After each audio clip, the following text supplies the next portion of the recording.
Jack, you're involved in what's called Pulpit Freedom Sunday. As a matter of fact, you're going to be leaving my conference October 4th to get back to your church for October 5th for this event. I'm going to play, it's a couple minutes here, it's you with Fox News, Elizabeth, I believe, and Right. You're talking about what Pulpit Freedom Sunday is all about. Next up, the pastors. The IRS could be coming to a church near you, and you can thank the atheists for that. They struck a deal with the troubled agency, giving it the power to keep a closer eye on nonprofit religious groups. Jack Hibbs is senior pastor of Calvary Chapel in Chino Hills, California. He says the worst part, churches like his are being completely left in the dark about this. Good morning, Pastor. Thanks for being with us. So the atheists, in essence, are forcing the hand of the IRS to go in and take a look at sermons and see if there's any political fire in there. Is that correct? That is exactly right. And here's the ironic thing about it is you're looking at a 501c3 group, atheist group, that is petitioning the federal government to threaten the churches in America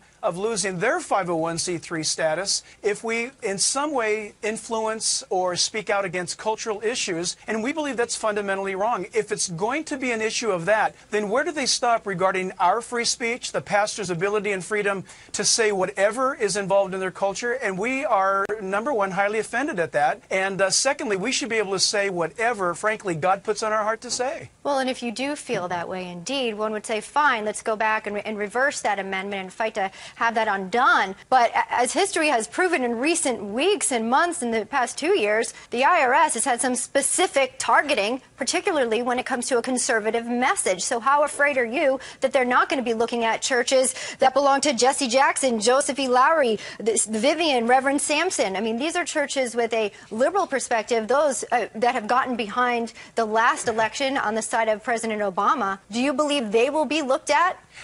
Honestly, I do not believe that they will be looked at. If we look at the track record of the IRS of late, it has not been stellar. It has certainly not been fair. And this is something where the American people need to stand up, because if they don't stop at the church issue and keep moving forward, we're talking about not only our First Amendment rights for all American citizens to speak, but churches should be able to speak into the culture. At what point, Elizabeth, do they say, for example, the fact that Jesus Christ came, died on the cross for our sins, rose again from the grave? Now, that is a political statement, or it causes people to feel uncomfortable. We need to stop that as well. And so that's why we are standing behind the Pulpit Freedom Sunday initiative to speak out on these issues and to exercise our freedoms, frankly. Very interesting, Jack Hibbs. Is this the first one, or has this been going on a while? I'm not familiar. We have been doing this with the Alliance for Defending Freedom, ADF. I believe this is the 8th year this has been going on. And, Janet, comes out of the 1954 decision that was put forth by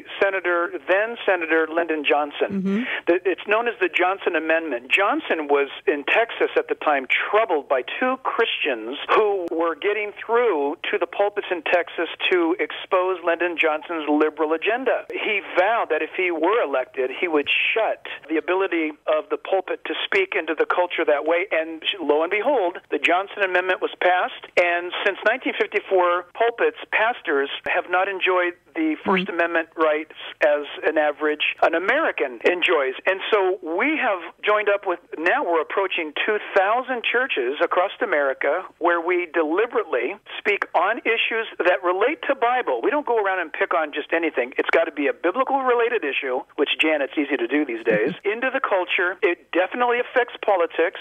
And then we package up those sermons on video, on audio, with our notes, and a cover letter is presented. And for 8 years, we've been sending them to the Department of Justice and to the IRS, trying to provoke a stand on this issue and get it to the Supreme Court. Now, what's happened, what's interesting about the clip you just played, is the IRS has not wanted to get involved in this ever. Nothing's happened. But an atheist group, a 501c3, mind you, atheist group, has said, can we get the IRS to go after churches?